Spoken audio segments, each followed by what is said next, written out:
కేటీఆర్ తప్పు చేయకపోతే ఎమ్మెల్సీ బల్మూరి వెంకట్ సంచలన వ్యాఖ్యలు చేశారు. కేటీఆర్ షాడో సీఎంగా పనిచేశారన్నారు. ఫోన్ ట్యాపింగ్ రాజకీయాలకు వాడుకున్నారని మండిపడ్డారు. కేటీఆర్ తప్పు చేయకపోతే గుమ్మడికాయ దొంగ లెక్కల భుజాలు తడుముకుంటున్నారు ఎందుకు అని ప్రశ్నించారు. ఫోన్ ట్యాపింగ్ చిన్న సమస్య అని ఎందుకు అంటున్నారని ఆగ్రహం వ్యక్తం చేశారు. సినిమా రంగం వారి ఫోన్లు, సొంత పార్టీ ఎమ్మెల్యేల ఫోన్లు ట్యాపింగ్, ప్రత్యర్థుల ఫోన్లు ట్యాప్ చేశారని మండిపడ్డారు. తప్పు చేసిన వారు కటకటాలకి వెళ్తారని అన్నారు. ఫోన్ ట్యాపింగ్ నిజమా, విచారణలో అన్ని తేలుతాయన్నారు. కేటీఆర్ తొందరపడుతున్నారని అన్నారు.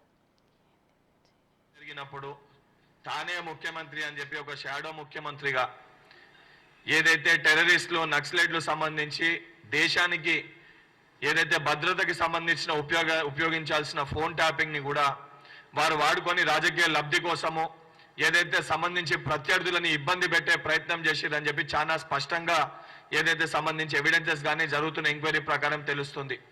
నిజంగా కేటీఆర్ గారు తప్పు చేయకపోతే దీంట్లో ఆయన సంబంధించి ఎటువంటి సంబంధం లేకపోతే గుమ్మడికాయ దొంగ ఎవరంటే భుజాలు తడుముకున్నట్టు పదే పదే ఫోన్ ట్యాపింగ్ గురించి ఎందుకు తీస్తున్నారు, ఫోన్ ట్యాపింగ్ చాలా చిన్న సమస్య అన్నట్టు మాట్లాడుతున్నారు.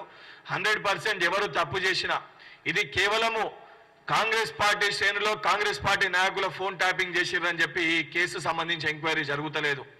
ఒక వ్యక్తి స్వేచ్ఛని, ఒక ఇద్దరు వ్యక్తులకు సంబంధించి వారి వ్యక్తిగత స్వేచ్ఛని వాళ్ళ రాజకీయ లబ్ధి కోసం వాడుకొని బ్లాక్మెయిల్ చేసి వాళ్ళ కడుపులు నింపుకోనికి సంబంధించి మీడియా సోదరులను కానివ్వండి, ఏదైతే ఫిలిం ఇండస్ట్రీ సంబంధించి వారు కానివ్వండి, ఏదైతే జ్యుడిషియల్ సంబంధించి వారిని కానివ్వండి, ఆఖరికి వారి సొంత పార్టీ శాసనసభ్యుల పైన కూడా, వారి సొంత పార్టీ ఎమ్మెల్యేల మంత్రుల పైన కూడా ఈ యొక్క ఫోన్ ట్యాపింగ్ ని పెట్టి వాళ్ళని బ్లాక్మెయిల్ చేసి పైసలు దండుకున్నట్టు చాలా స్పష్టంగా కనబడుతుంది.